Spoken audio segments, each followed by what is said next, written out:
First of all, Kevin Durant was on a podcast with Bill Simmons, and he was talking about, Durant was talking about, listen, man, if you want to know why Kyrie wanted out, okay, here's why Kyrie wanted out. When you're around LeBron James, it's like so much that comes with that. It's like so much outside, like distractions and conversations and just noise that just comes around just from being around LeBron James. And Kyrie at the point, like, all right, we lost the championship. This whole season is going to be about if LeBron is going to leave or not. I'm ready for a new challenge. Like, all that stuff kind of met at the pinnacle of, why he wanted to leave. And it just felt like he just wanted a situation where he could just be free from all of that and just play. And in Boston, he can just go play basketball. I've said before, I still think Kyrie should have waited a year, but it's an interesting perspective from somebody who is an American superstar. And I've been watching the NBA for 40 years, and I've been covering it part-time or all the time for like 25 years. Here is the one thing that you cannot deny in America. The biggest star in American sports is generally whoever the biggest star in the NBA is at that time. Magic, Jordan, Shaq. I mean, don't get me wrong. The NFL quarterbacks are big, but Tom Brady disappears in the offseason. Mike Trout for the Angels disappears in the season. LeBron never disappears. Jordan never disappeared. Magic never disappears. And there's two reasons for that. Number one is the NBA, more than any American sport or North American sport, really promotes their stars, like European soccer.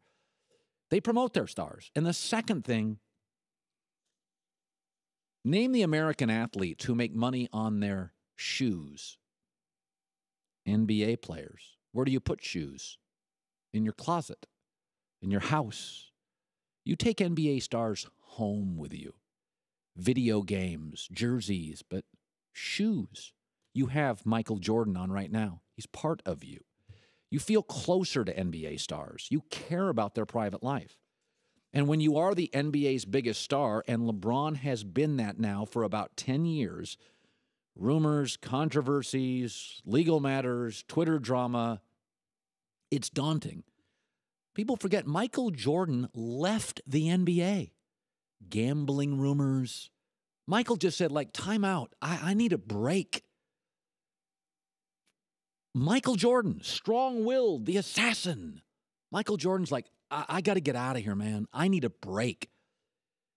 Kobe was arguably never even the NBA's number one player at any stretch. It kind of went from, Shaq to maybe LeBron, but Duncan. But, I mean, Kobe, it was arguing with Phil. It was arguing with Shaq. It was the legal situation. It was, I'm going to leave Los Angeles and go to Chicago. I mean, being around Kobe, that's why Kobe and Shaq could never live together for 20 years. They were just too big. They were just too big. And so being around LeBron, it's like touring with Bieber and Kanye. It's daunting. You get sucked in. It is draining. And we've only had about 5 or 6 of these guys in the last 25 years, but MJ and Magic and LeBron and Shaq and Kobe, it is hard to be part of that circus. And I think, I've always said, considering his upbringing, I think LeBron's been fairly maintenance-free, but people around him are like, no, he is not. So if I was Kyrie Irving, I would have stayed for a year, but Kevin Durant there gave you what I believe is some real insight.